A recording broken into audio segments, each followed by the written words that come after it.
Ukraine Russia യുദ്ധം അവസാനിപ്പിക്കാനുള്ള നിർണായക നീക്കങ്ങൾ അബുദാബിയിൽ പുരോഗമിക്കുന്നു. UAE മധ്യസ്ഥതയിൽ അമേരിക്ക, റഷ്യ, യുക്രൈൻ എന്നീ രാജ്യങ്ങളുടെ പ്രതിനിധികൾ പങ്കെടുത്ത ആദ്യ ത്രികക്ഷി ചർച്ച ഒന്നാം ദിവസം പിന്നിട്ടു.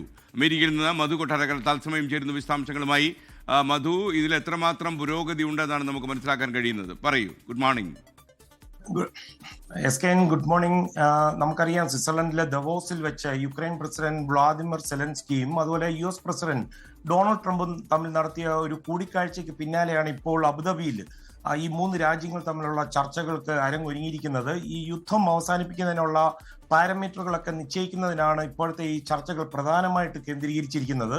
തീരുമാനങ്ങളൊന്നും എടുക്കുവാൻ സമയമായിട്ടില്ല, ചർച്ചകൾ ഇനിയും തുടരുമെന്നാണ് സെലൻസ്കി ഇതിനോട് ഇപ്പോൾ പ്രതികരിച്ചിരിക്കുന്നത്. അതേസമയം ചർച്ചകളിൽ നിന്ന് ഉടനടി ഒരു ഫലമൊന്നും പ്രതീക്ഷിക്കേണ്ട എന്ന് സെലൻസ്കി പറഞ്ഞു വെക്കുകയും ചെയ്യുന്നുണ്ട്.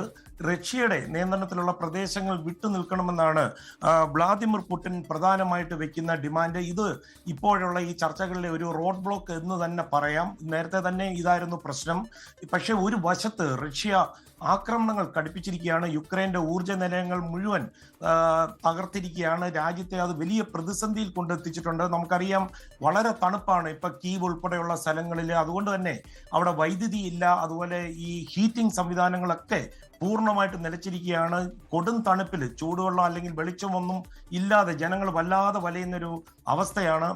ഈ ഡോൺബാസ് എന്ന് പറയുന്ന മേഖല, അതാണ് ഏറ്റവും വലിയ നിർണായകമായ ഒരു മേഖല റഷ്യക്ക് ആവശ്യം. അതിന്റെ പൂർണ്ണ നിയന്ത്രണമാണ് വ്ളാദിമിർ പുടിൻ ലക്ഷ്യമിടുന്നത്. അത് വിട്ടുകൊടുക്കാതെ അദ്ദേഹം യാതൊരു കോംപ്രമൈസിനും തയ്യാറാകത്തില്ല. ഏതാണ്ട് 5000 ചതുരശ്ര കിലോമീറ്റർ പ്രദേശം വരുന്ന ഇത് വിട്ടു നൽകിയാൽ മാത്രമേ യുദ്ധം അവസാനിപ്പിക്കുന്നതാണ് പുടിൻ പറയുന്നത്. എന്നാൽ സെലൻസ്കി പറയുന്നത് ഒരു കാരണവശാലും ഇത് വിട്ടു നൽകത്തില്ല.